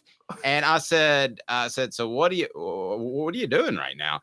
And he goes, well, I'm just shoveling gravel in the driveway with the cell phone like held against his ear, and he kept shoveling. I'm like, I got to get this driveway done. That's my man. Whatever the task is at hand, he's going to tackle the only thing I got to tell you about red flags, because you talk about Jerry Green came very respected in the coaching circles. If your coach is beloved by other coaches, that's always a red flag because the best coaches are hated. That's true too. That mean they won. They won somewhere down the line. You know, exactly. Dave and I joked at SEC Media Days. Everybody was talking up Billy Napier. Everybody. Yeah. This guy's just so smart. I'm like, that's a dead giveaway that he's got a problem. Dead giveaway. You ain't gonna get him. Man, those are good times right there, though, dog. I think one thing about this team, the cohesiveness and the camaraderie about this team, it's gonna show. It's gonna show, and you can see it gleaming out one another. You see, was it 2 days ago when Freddie DeLeon got in, Zakai hit him for a 3-pointer. Like you could see how happy Zakai was to see the young fella, you know what I mean, get some game. Another guy, Cam Carr, like it's so much potential on this team. That's what I told Coach Barnes in the offseason. I went up to see those guys practice, and I'm like, he was like, what you think we look like? I said, man, I'm gonna be honest. You got a hell of a job ahead of you, man, because you got so many guys that can play interchangeable parts, and they all kind of work together, and they're selfless, and people understand who's who on the team. I think the key part is who Santi is going to be. And I said it earlier in the week. You've been having to carry the scoring load, and when they go through droughts, try to get you open. You no longer have to do that. You can go back and revert back to who you were when you first got there, the Ginobili-like kind of player. You got to see it. 9 rebounds, start doing we ain't seen the behind the net passes in like 2 or 3 years. You know what I'm saying? So him getting back to doing the intangible things, plus they can't leave him because you got a guy like Dalton Connect that can score. Zakai, anytime you come off ACL surgery, I'm telling you, the first thing you go work on is form shooting. And you can't wait. And I'm speaking from experience. You can't wait to let everybody know, like, boy, look at this jumper. So you got Zakai ready to score. Joe Siles worked on his shot. Adu has confidence in shooting. Jordan Gainey is another guy that's got to be gunning to have that impact. Freddie DeLeon, when he gets an opportunity. Jemai Meshack wants to show what he can do. So all of those shots that you were getting, not necessarily for you. You know what I'm saying? You don't have to force feed yourself to get in the groove, to get involved, but you can screen. You can go in there and rebound. You can create for other guys and get drop-offs for people. And you can be a decoy. So I think that's going to be key for the season moving forward. Can Santi understand that role and get back to being the intangible Ginobili-like style player where he understands that he brings so much to the game outside of scoring? Ron, super excited to work with you again. Again, it's brought to you by Dynasty Pools and Spas in Athens. They've got the showroom. They deliver discounts for military first responders, and also they've got some slot blemish models you can save a lot of money on. Dynasty Pools and Spas right there in Athens. Thank you, Ron. I appreciate it. And how do people follow your work? You're on 3 to 7 Central Time. I get the time zones mixed up, right? Yep, 3 to 6 Central. Then it's the after party 3HL on 104.5 The Zone. Then also SEC Network cranks back up. I'll be in the studio the 21st, 28th, 29th, 30th. And then when conference play starts in there every week, maybe twice a week. So it's all going down, man. Stay tuned. Guy's gonna. I mean, if I'm Jay Billis, I wake up every morning worried about Ron Slade. He ain't got to worry. They won't let me on them private flights yet. They ain't got to worry yet. Thank you, Ron. See you, buddy. Yeah, I mean, telling you, Jay Billis ain't getting younger, Caleb. Don't be surprised. Don't be surprised if Ron's their go-to one day. I'm not even joking. I agree. Ron is great. He should be their go-to now. I'm just saying that, there is, it's not official, but there is tenure at ESPN for people like, okay, Lee Corso is not getting any younger, but like he's still being able to travel with College Game Day every week. And I love Lee. Well, but at what point with ESPN's revenue, I don't know what Ron makes, and I'm not going to ask him, but does Jay Billis become too expensive? Does he get that big? Where he can do his own thing digitally like we're doing. I think what's going to happen. We're that big, baby. The future of ESPN is they need to have fewer guys. And Ron is one of these guys with this type of talent, so I would do it. It's the Stephen A. Smith model. Find a few guys that are really, really entertaining and pay them a boatload of money. And that's funny. I was just thinking that yesterday. Huh. Like us, they should pay us a boatload of money. Portions of the program brought to you by Herald Group Security Solutions. Leadership experience specialization. I always hate to say this, but we have had recent issues, lack of security in our country, and it's cost people their lives. And with Herald Group Security Solutions, they can work in your workplace, your children's school. If you go to the administrators involved and say Herald Group Security Solutions, the link is right down there, heraldgrp.com. Former military personnel, highly trained to make sure your workplace or your children's school is safe. That is pretty darn awesome. All right, so I called Caleb last night, and I wore Caleb out because I had all these ideas that I wanted to talk about, and it's an exciting time. Usually December's slow, but actually, just when I look at our numbers, they're up. So whether it's the transfer portal or NIL or basketball or whatever it is, there's been a lot to talk about. So I've gotten excited as we continue to grow, and we thank you. Please hit the like and subscribe button.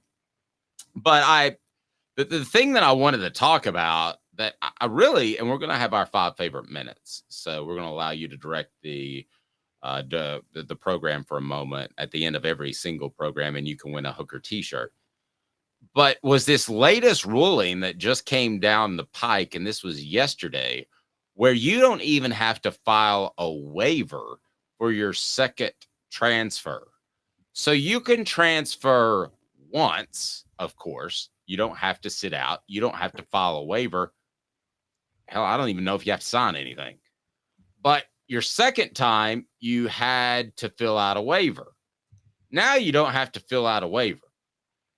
Okay, I'm all for players' rights. I said they should be paid a long time ago. But if a guy can go, theoretically, where these programs stand now, let me throw this at you. He starts at Vanderbilt. I'm too good for Vanderbilt. I'm going to Kentucky. I'm too good for Kentucky. Next season, I'm going to Tennessee. Well, maybe I'm too good for Tennessee, and Alabama looks loaded. They could win a championship. I'm going to Alabama. I got a real problem with that. 4 schools in 4 years could be a real possibility because of the antitrust laws that are being struck down by Congress. And at some point, there has to be some common sense, because to be able to play for 3 and 4 SEC schools, what are we rooting for? Just jerseys? In my opinion, and Peyton Manning agrees. They're like, that is total bullshit. Caleb, what do you think? So to give people a background on this, this was a U.S. district judge struck down the NCAA rule that right up until yesterday, you could transfer one time without a waiver. The second time you transferred, you had to get an eligibility waiver from the NCAA to play immediately, and the NCAA tightened those waiver requirements in January. A district judge put a restraining order on that ruling. A restraining order sounds weird. It sounds like the NCAA is like harassing you. But the district judge put a restraining order on that ruling, meaning it's struck down for the next 2 weeks, and then a hearing is set for hearing for the restraining order set for December the 27th. The NCAA has not yet made clear whether or not they will fight this ruling. Meaning if they don't fight it, then on December the 27th, they don't show up for the hearing. That's it. and for the rest of time, you can transfer. It was done in West Virginia. However, West Virginia wasn't the only state that fought for this to end this restraining order, by the way.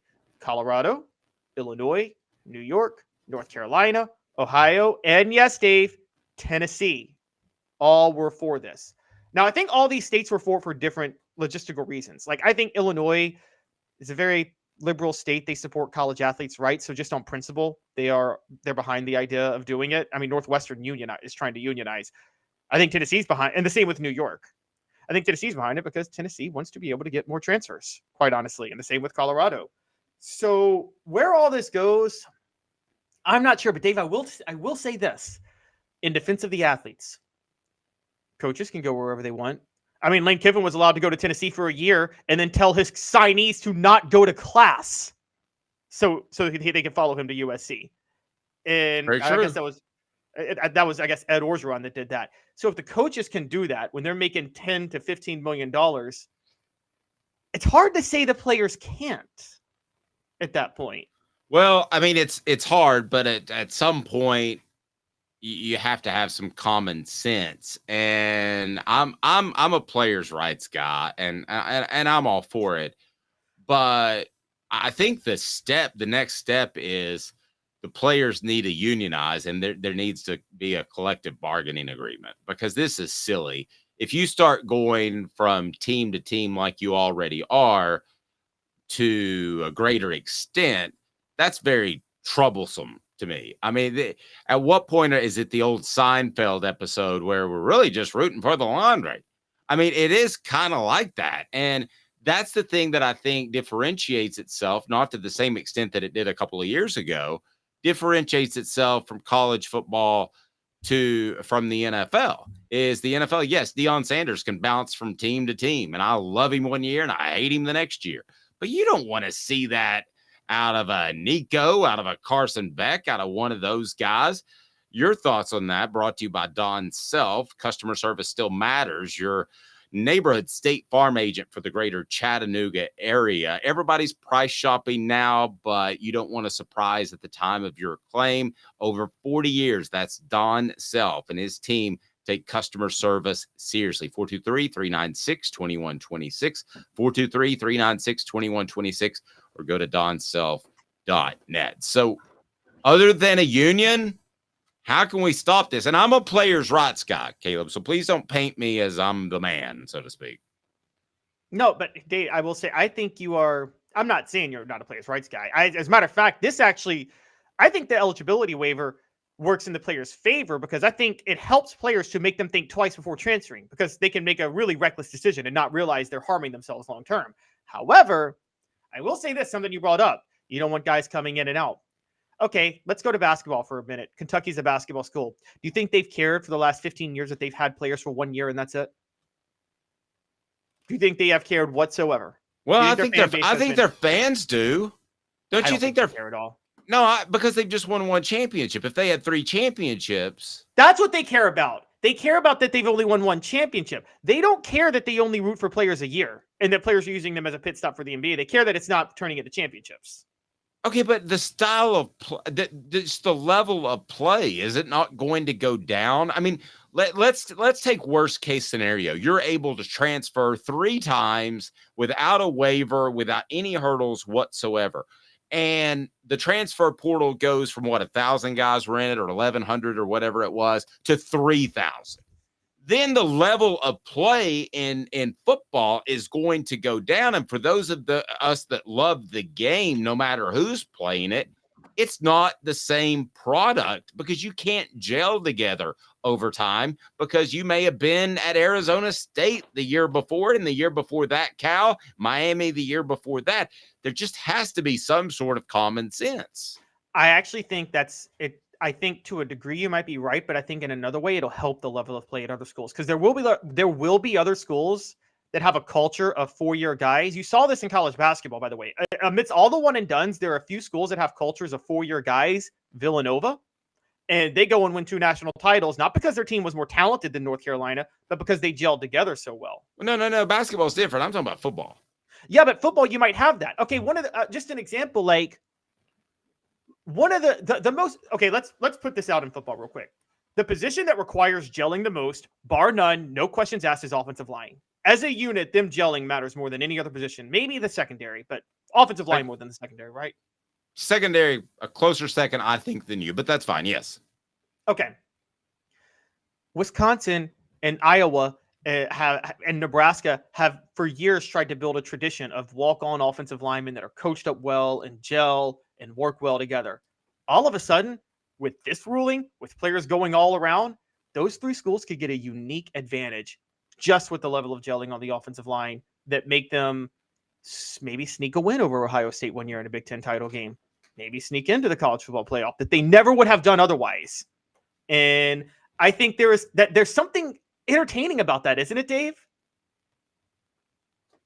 I mean, I don't know. I want to ask the message board, is it entertaining to you? Because like I said earlier, our numbers are up in December when I've worked in radio. Usually ratings dip a little bit in December. Our numbers are actually up. And I'm sure it's because of the transfer portal talk and the NIL talk. So maybe it's good for us, but is it good for but the Evans of the world and our guys that are on there and Travis, is it good for you as a fan? The Smoky Mountain Red, is it good for you? All the guys on our message board, I don't think it's good for you. I think that you want to be invested with a young man. I think you want to see a high level of college football that's just a step short of the NFL, not way short of the NFL. I just don't. I think the level of play will decrease, and I think the loyalty to individual teams will decrease some too. I mean, if you're a Georgia fan and Carson Beck says, I don't like the fact that Georgia got the short end of the stick here because we're one of the 4 best teams and I'm going to Alabama. I mean, how are Georgia fans going to feel about that? I mean, I know I'm just pulling an example out of nowhere, so don't nitpick me, but it just, at some point, it's just, there's no loyalty there at all, Caleb. Dave, let's make it more fun. What if this happens? This is going to be really funny.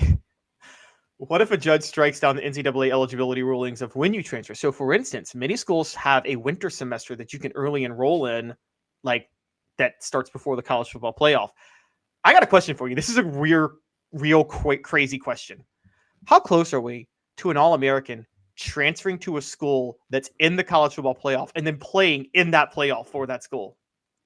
I don't think you're far from that. And I think legally that you can't stop it. So what if Carson Beck right now said, okay, who's the worst quarterback of the 4 remaining teams? I guess Texas is the dude, right? I think Michigan's J.J. McCarthy. I don't think he's good. Okay. So again, I'm pretending. Let's say Carson Beck's a junior and this is his last year to win a championship. And he goes, I think I'm going to transfer to Michigan for the college football playoff. See you guys. That is not outside the realm of possibility. That would make for the most, but for us, that would make them for the wildest December every year because you've got like 12 teams in the playoff. And I'm with you. It's not. I don't know how you regulate it because of the antitrust rules, but who's the quarterback in his last year? Who's a quarterback right now is Joe Milton? No, a really Bo good Nix. one. Bo Nix is a good one. Bo Nix. Okay, Bo Nix. Let's say Bo Nix. If Michigan called and said, Bo, we're going to give you $10 million to play in the college football playoff, is there anything legally that the United States of America or the NCAA could possibly do to stop it? That's a really good question. I don't know if there is. That's a really, really, really good question. I don't know. Here's $10 million, Bo. Here's $10 million. And it would be worth it. Yeah, they'd get a championship out of it for a couple of months. I agree. It's, but it's all okay. How often would this happen? It would happen a good bit. I will say the more I'm thinking about it, it would happen. Another one, actually a smaller level, because here's one that's a smaller school that would want to try his chance. Kadon Salter at Liberty. He just went undefeated at Liberty. And what about running backs? They could make the transition easier. Yeah, they don't have to learn a playbook. It's take the ball and run with it. Yeah, I mean, figure out some pass pro. There you go. Yeah. Sports Treasures carrying over 5 million sports treasures and so much more. Follow them on Facebook for the best sports memorabilia. They've got the daily updates. Go to facebook.com, Sports Treasures TN. You've got to follow them, and I'll tell you what, you will be well taken care of. I love their daily updates. We share them on Off the Hook Sports all the time because they're so super cool. Of course, Vols stuff, but so much more. They can find what you need. They're actually looking for me. I have a rule where I won't wear a jersey that is of a player. I don't wear jerseys in general, but they've got this nice sweater that I'm going to try to get from Sports Treasures, and it's a Roger Staubach sweater jersey. It is super tight looking. It is awesome. That's Sports Treasures.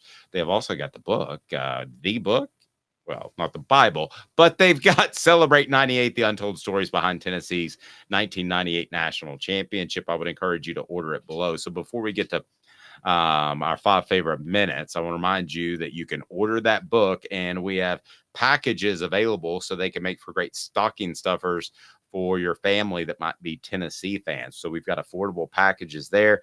So take care of your family on this holiday season. And by the way, none of that would have been possible had it not been for Tennessee Cider Company, the original hard cider of the Smoky Mountains. Use the promo code HAT to receive some free swag on your cider order. Available most anywhere in the U.S. TNCiderCompany.com, TNCiderCompany.com. So our 5 favorite minutes starts now, and I'm considering a rule because somebody came up with something really good before our 5 favorite minutes started. And I'm going back and I'm looking over. So you absolutely, Evan says, I love the show, Dave. This is not why I'm picking yours, Evan, but I'm going to go back. I'm pretty sure it was Evan. Okay, I can't find it now. There, no, it's Hunter. Hunter, I'm sorry. Somebody has to move pretty quick to beat this.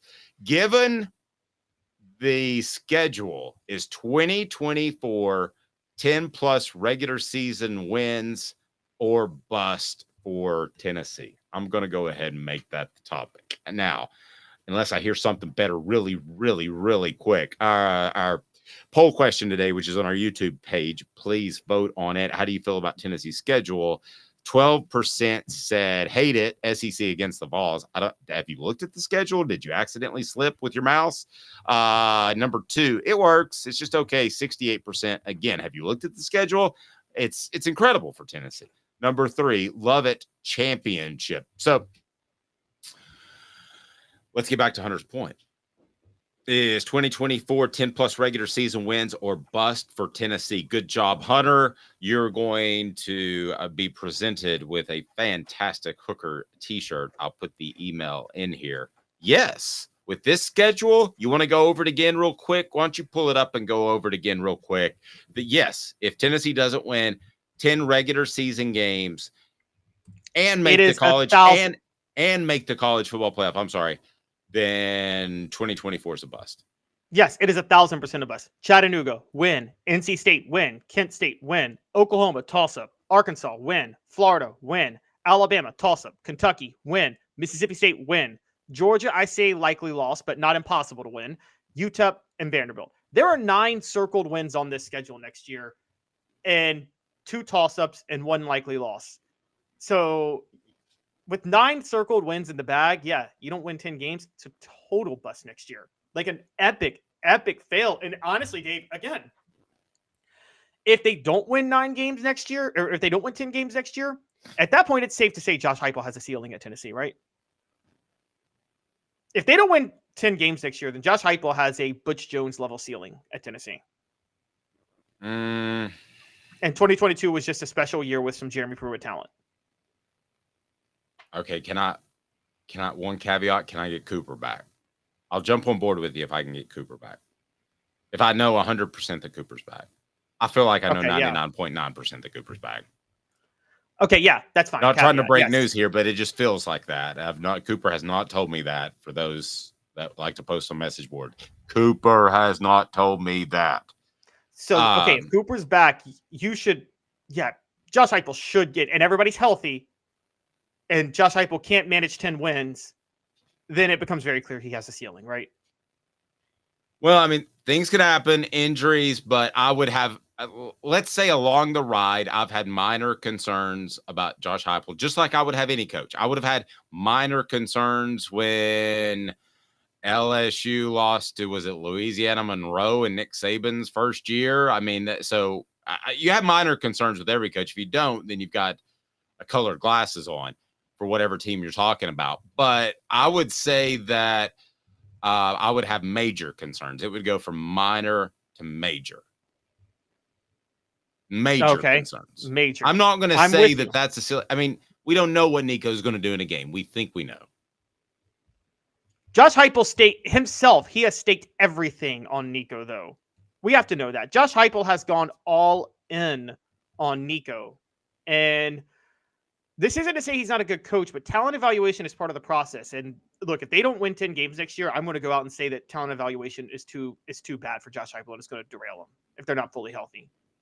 Because the big question has been talent evaluation from the start. And he hasn't proven that he can evaluate talent just yet. Another one, I mean, guys, remember when everybody was finally off the Butch Jones train? And I'm not trying to say Heupel's Butch Jones, but everybody was behind Butch Jones in Knoxville, Dave. Through the middle of 2016, when Tennessee was 5-0 and ranked number 9, when they had a first-round senior quarterback or an NFL senior quarterback and a bunch of first-round picks, then they lost 3 straight. Then they finished 8-4. They didn't win the East, and it was very obvious at that point that Butch Jones had a ceiling. And I will say next year, if you don't get 10 wins, if you're not in the college football playoff next year, Josh Heupel has a ceiling. It's official at that point, assuming everybody's healthy. Look, if Nico gets hurt, okay, bets are off. You know what I mean? This is out the window. Sure. It's a mulligan year. Well, I think injuries cost Tennessee at least one game this year. I think we'd be talking about a 9 or 10 win season this year as well. So he's Caleb Calhoun. I'm Dave Hooker. This has been a presentation of Off the Hook Sports. Again, the book is right below. We'd love for you to order a copy, and we'll get it to you for Christmas. I promise you that. And your family and friends that are Tennessee fans, I believe, will love it. For Caleb Calhoun, I'm Dave Hooker. This has been a presentation of Off the Hook Sports, live weekdays at 10 a.m. Eastern Time. We'll talk to you on a Friday, and it's always a football Friday. Fred White to join us for Caleb Calhoun.